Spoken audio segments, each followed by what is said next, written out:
So this video is a week late because we're a jabroni mom and pop operation, but yeah.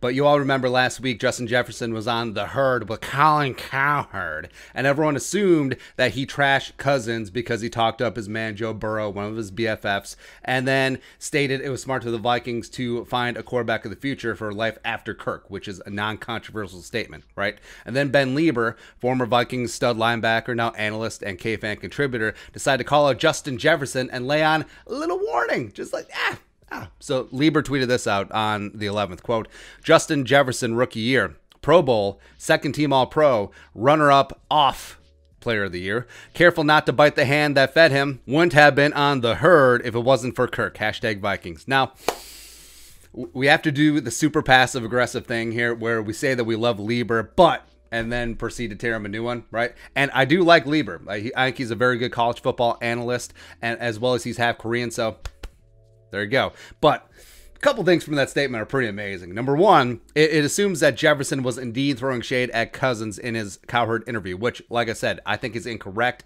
He was more showing love to Joe Burrow, but everyone assumes a mission is calling Kirk Cousins out, right? Plus, why would it make sense for Justin Jefferson just to completely eviscerate the dude who's probably going to be throwing him the ball for the next 2 years? So basically, 3 years of his 4-year rookie deal plus a 5th-year option. Why? Why? It makes zero sense. That's why I don't think that was his intention, right? Number two, so rookie, Pro Bowl, second team All-Pro, and winner of Offensive Rookie of the Year, by the way. So that would not have happened without Kirk Cousins.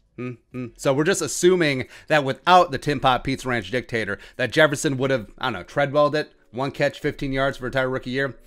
Nah. That dog don't hunt, man. Now, number 3, he wouldn't have been on The Herd when Colin Cowherd if it wasn't for Kirk. Now, try to make that make sense. It's impossible. So, you see, if it wasn't for the grace of Kirk Cousins, Justin Jefferson would just be a plebeian nobody working at Foot Locker, right? As opposed to being on the national radio show, The Herd with Colin Cowherd. Now, have we thought about for a second that Kirk rebounded from the worst 6-game stretch of his career to have a phenomenal second half of 2020 because of Justin friggin' Jefferson being a larger part of the offense? Do we ever think about that?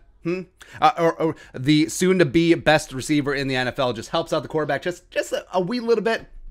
Like, shouldn't we be talking about turning the tables around? Like, hey, how come Kirk Cousins hasn't hyped up Justin Jefferson, huh? How about that in the myriad of interviews that he's done, huh? Hey, Kirk, as you get into the sunset, your golden years of your career, having the soon-to-be best receiver in the league, that just a little bit, that Justin Jefferson set the rookie yardage record because he's great, and no, Kirk Cousins does not deserve the bulk of that credit, huh?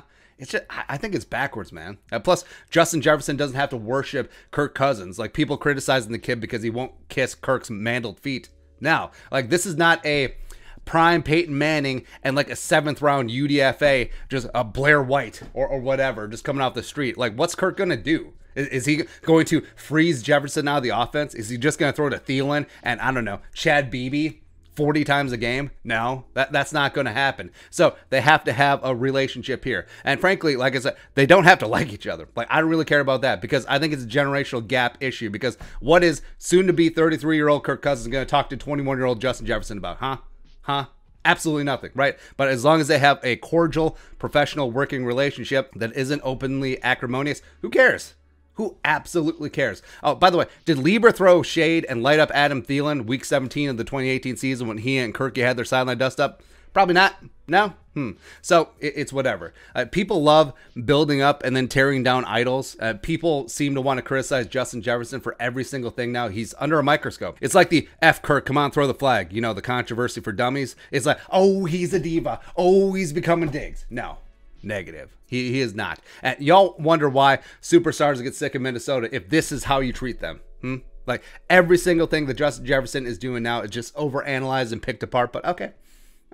He's just going to go out there. He's going to put up 125 catches. He's going to put up 1,900 yards receiving and 15 touchdowns in 2021. And then we'll be like, But he didn't say that he loved and grovel about Kirk Cousins every single interview he does. Frank, that's how we should end every single interview now. It's like, I love Kirk Cousins. He's basically a second mother to me.